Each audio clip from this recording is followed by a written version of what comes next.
Welcome to another episode of But First Coffee. And today we have Chanel T. Rowe, Esquire, in honor of World Mental Health Day. She's a nationally recognized attorney, executive coach, and author of Finding Balance, a devotional to help caregivers move from suffering to strength.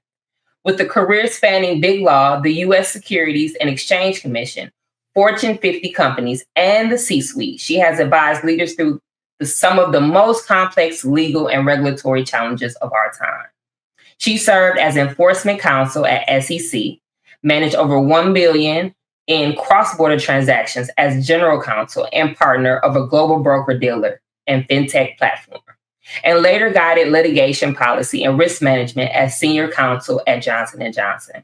Today, Chanel is founder and managing attorney of Uriel Law, the first Black woman appointed to the FIU Board of Trustees, and among fewer than 6% of attorneys admitted to the U.S. Supreme Court bar. Now, welcome you, Chanel T. Rowe, Esquire. We are so honored to have you here and for you to share more about this book of yours. So can you tell our listeners, our viewers, a little bit about you personally and how you got here? Amazing, Coffee. I'm so thrilled to be here with you, and thank you so much for inviting me and for that lovely intro. So I'll save you all the technicalities. At bottom, I am a girl from Brooklyn, New York, born to Jamaican immigrants' parents and raised by a single mom, and became the first lawyer in my family, first corporate executive in my family, the first on many levels in navigating life through this journey. And one of the most difficult seasons for me was not leading at the top of these corporate companies or being a high-powered lawyer. It was when I had to become a caregiver suddenly for my mom in my early 30s. And that changed everything for me. It changed my career trajectory. It changed my personal life. It changed my milestones that I thought I would meet at certain points that we all have, and forced me into a place of deciding whether I was going to allow this season to swallow me up or I was going to walk in it by faith, with strength, keeping my mind intact, keeping my finances intact, and continuing a journey that God has placed on my heart. So I'd love to get into more of that today with you. Okay, so you have survivor written all over you. That's right. And the fact that you had the fortitude to achieve everything and then say, okay, I have to take a step back for someone other than me is truly admirable. So I want to say congrats on that. So how did you manage, we're going to start off because we deal with entrepreneurs, to what we think we will have balance, but how did you manage the balance? Saying, okay, I'm going to be a powerhouse professional and then I want to be a caregiver. So how did that work for you? The balance really is more of a swinging and juggling than a true balance, right? Okay. And so it means it's a push-pull. It means leaning into one part of the season or one aspect of life, and sometimes other parts less so. And so what that looked like for me was, I had to pull back from some of the community engagement I did. I didn't pull back from everything, but I had to prioritize what was most important, what was most aligned, and then start to reduce, right, some of the things I said yes to. I think too many of us say yes to too many things and without stopping and assessing whether this is truly aligned with who I am and where I'm going. And because my time became so limited, my emotional capacity became limited, my mental capacity became limited because of this very robust responsibility of being a caregiver.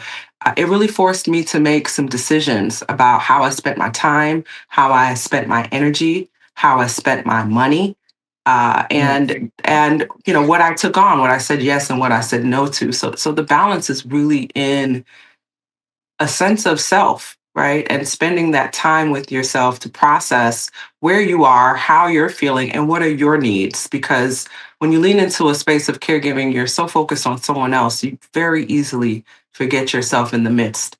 And even for those who are not caregivers yet, it's something that will meet you at some point in your life. And in today's day, it happens more frequently than you think because there are more elderly people in the population than there are younger people. That's so true. And do you feel like your career prepared you to make this shift, or did you have like a small bit of like a pull, like, I'm not sure if I'm ready for this? There were definitely moments where I asked God, "Are you sure that I could do this?" And I'm glad to say that I've kept Him close along the way, and that is really what has helped me to weather this burden. It's what's lightened this burden. And so, yes, uh, there were there were some aspects of my experience that prepared me. Being an attorney who defended big pharma helped me understand medical jargon, and caring for someone with an ultra rare disease that most doctors have never seen. It helped me navigate the system in a way that someone who didn't have that experience wouldn't be able to. It gave me language to be her advocate, and patient advocacy is so important, so that I could talk to the multiple specialists she had. At times were over 20, and review all the medications and do it in a way that was transparent, that was level headed. Certainly, working in high pressure roles that I had helped me to manage the pressure, right? Because I was used to showing up and being the calm person and being the advisor when the house is on fire. And similarly, when I was being a caregiver, I've had to be a voice of calm for my mother, for myself. I've had to navigate complex information. And so it absolutely helped me. But no doubt, never having been in this space and certainly didn't expect to be this place so early in life, it was a shock and a sudden shift that required intentional adjustment at a rapid pace. Now, I heard you say something as you are used to defending and, for these big companies. But I know when it hits home, a lot of people have a hard time being an advocate in hospitals and doctor rooms. So was it easy for you, even though you were trained in it? Now this is someone that's personally connected to you. Or did you feel the intimidation, or did you say, hey, everyone should be this sort of advocate? Because it's just too many sides to it. Is that a clear question? I'm sorry. That's okay. So I never felt intimidated, and whether that was through my career being the only woman, the only Black woman, the youngest, or in the situation of being a caregiver, my strength is beyond me. My faith and my belief that stirring up your gifts and leaning and developing your spiritual well-being as a source of strength is something that runs through my career, through my caregiving, and it's also a cornerstone of how I manage my own mental health. And so, yes, I was able to show up and confront those doctors and push back on advice and take the lead, again, because in the mornings I was in my prayer closet praying and meditating and knowing that I needed to get refilled for the day. And so that's where I got the gumption, right, to push back, to ask questions, to keep my emotions in check.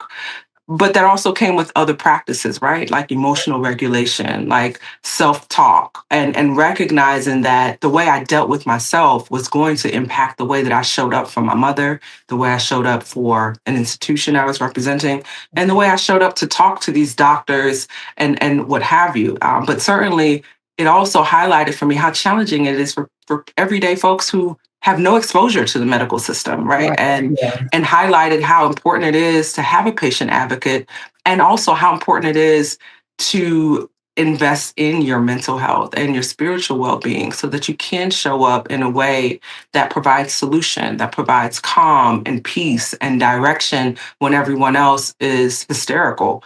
But it also is equally important to provide that space for yourself to break down. Don't get me wrong. There were breakdown moments, okay? There were boo-hoo crying, but I did that in my secret place with God. And I wrote those things out. And I allowed myself to process and grieve and feel and accept. And that through acceptance is where I began to see other possibilities in a situation that for most seems very dark. Now, you mentioned your prayer closet and you making space for your breakdowns. Did this also include Was this also included in your self-care routine that you had to create to manage through these times? 100%. 100%. At different periods, when I became too absorbed in my role as a caregiver, as a leader, and I neglected myself, I was not on my A game, right? I didn't have the energy and maybe didn't have the patience.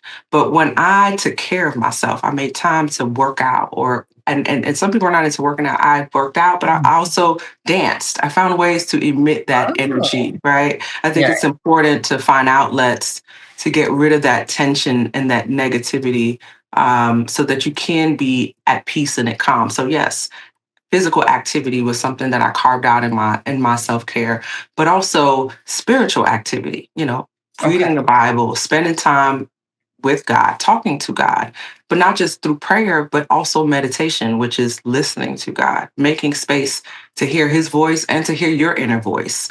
And I'm a Christian, not to push my religion on anyone else, but I do believe having a belief of a higher power, of something that's greater than you, that can carry burdens that feel beyond you, is an antidote to mental health issues and breakdowns. Because the more we focus on ourselves and we think that it's only us, that pressure is crushing, right? And I think that's what causes a lot of anxiety for us. So absolutely, this forced me to be more intentional about my self-care, although I was before. I had to set those boundaries, right? This morning time is my time. Or if I'm at my max, I had to learn to say no, right? Even if someone expected me to say yes. I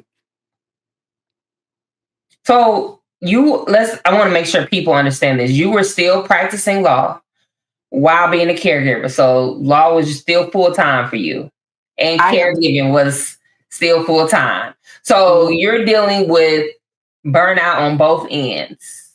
So what was the pool like? Just so people can get a better vision of it, because a lot of times, you're moving along and you're not really taking into account how much you have on your plate. So what did that day look like for you?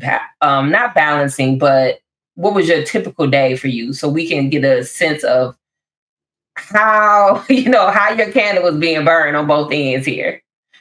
Yeah. So there were different phases, right? So COVID was a gift and a curse. And to be very clear, I am still practicing law and I am still caregiver, right? And so in the beginning, I did it on my own. And COVID was sort of a gift in that it allowed me to work remotely, which I believe for those who care for others, whether you're a parent or a caregiver, for a spouse or a special needs child, being able to be home and work can be a game changer for you.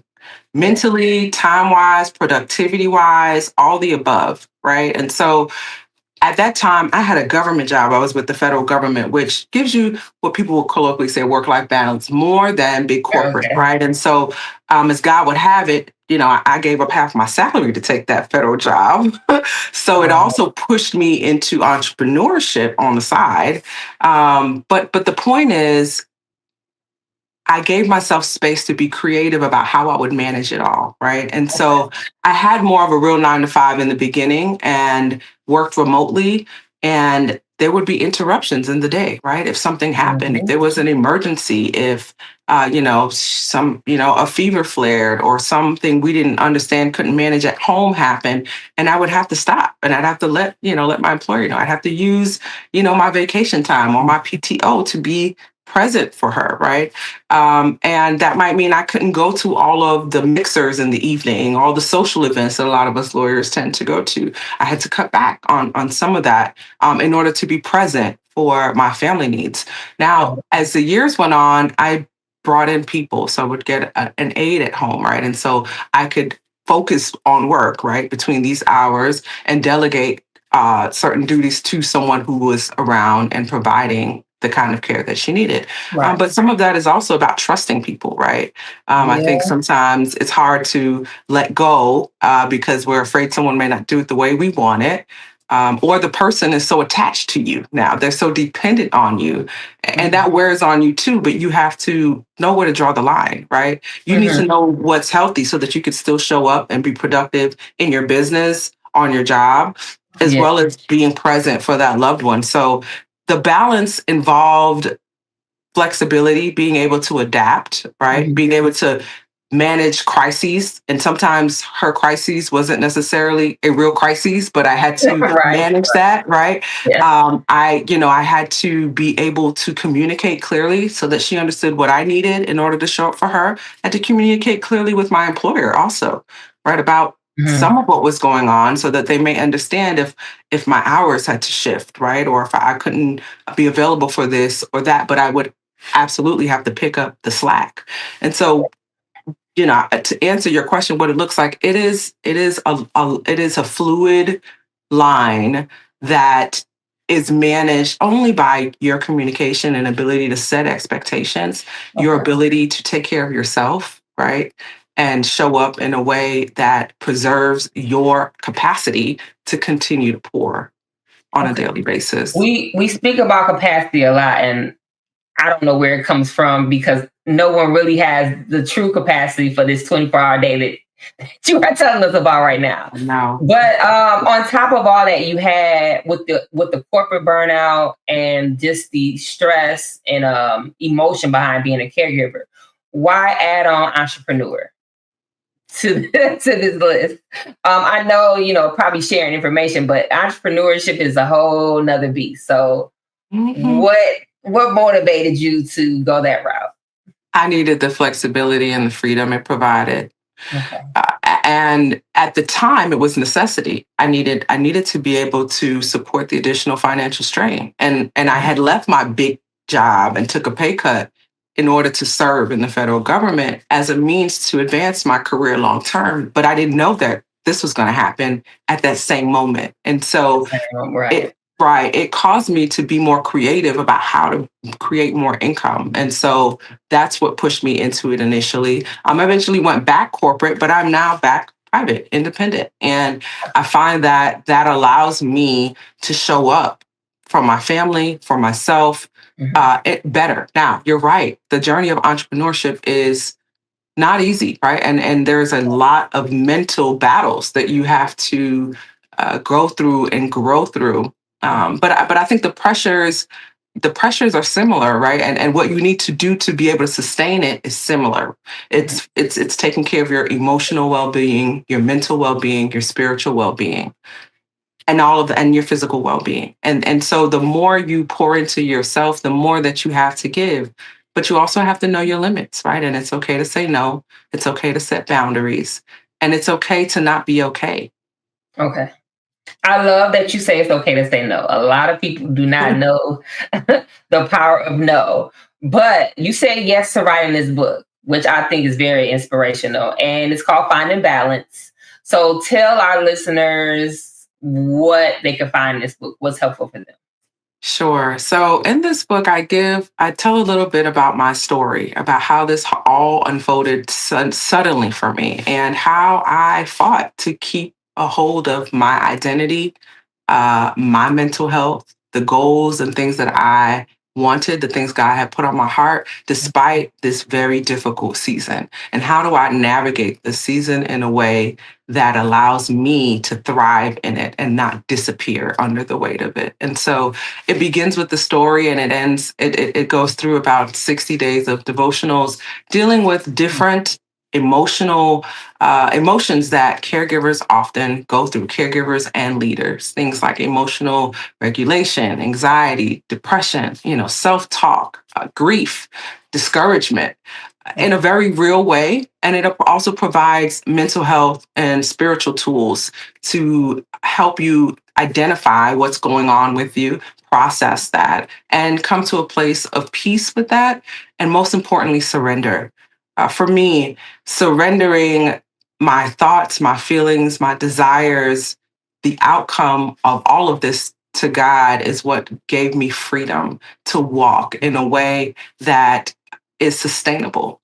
And through that surrender, He'd opened my eyes to things that I hadn't thought of. Writing this book, speaking more on this topic, whether it's for caregivers, workforce wellness, mental health, sharing my story, and having the capacity to keep going. And that's my hope, is that the book is a source of encouragement, that the book is a source of helping those who feel invisible to be seen. The caregiving journey can be quite lonely and isolating.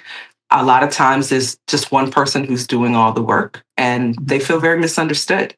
I know I felt that way. And so I wanted to shed a light on this community. I wanted to encourage this community. And for those who are not there yet, I want to prepare them for the journey because it's a reality that most of us will face at some point. Many of us are facing it sooner than we expected. As you know, I believe every day, 65, about 4 million people turn 65 every day. And now a lot of us are in the sandwich generation where we're going to have to raise kids and take care of parents and try to run the business and try to have the career. So knowing all of that, what would one reminder be that you would give others about success, wellness, and mental peace? I know it's a loaded question, but that's all right. But I've spent time in this, and what I can tell you that it is really about alignment. Okay. It is really about alignment with who God says you are, what he has called you to do, because he's going to give you capacity for what he called you to do. Many of us are climbing, we put ladders on walls that were not meant for us to scale, right? Okay. And then we wake up 10 years down the road and realize I've been building the wrong building, or I'm in the wrong place, right? And a lot of us even sometimes get attached to corporate titles and wake up 10, 15 years later and we've lost our identity and we don't know who we are or what we stand for. And so I believe the more you put the work into your spiritual well-being and understanding who God created you to be and why you're here, it then becomes easier to decide where you fit. And when you find that fit, the work doesn't feel like work. It feels rewarding. It actually gives you energy. Yes, you're going to work hard. Yes, the body will get tired, but you'd find that your mind and your spirit are continually engaged because it's truly aligned with who you are destined to be. And so I hope people will spend the time that it takes to do the inner work, to find that thing that they were sent here to do, because that's when things happen in flow. Opportunities come to you, the right people come to you, the doors open a bit easier. Yeah, there's going to be a fight, but you'll find that you are prepared for it because you're exactly where you're supposed to be. And that fight is real. Real. It is real, okay? That fight is real, okay? And I don't believe people know to be at a mental space or to even endure what you have, that it takes work. Instead of just saying, oh, woe is me, you do have to actually fight to have that type of peace. Now, we like to ask our guests if you had a quote or your favorite quote that gets you through the day, what would that quote be?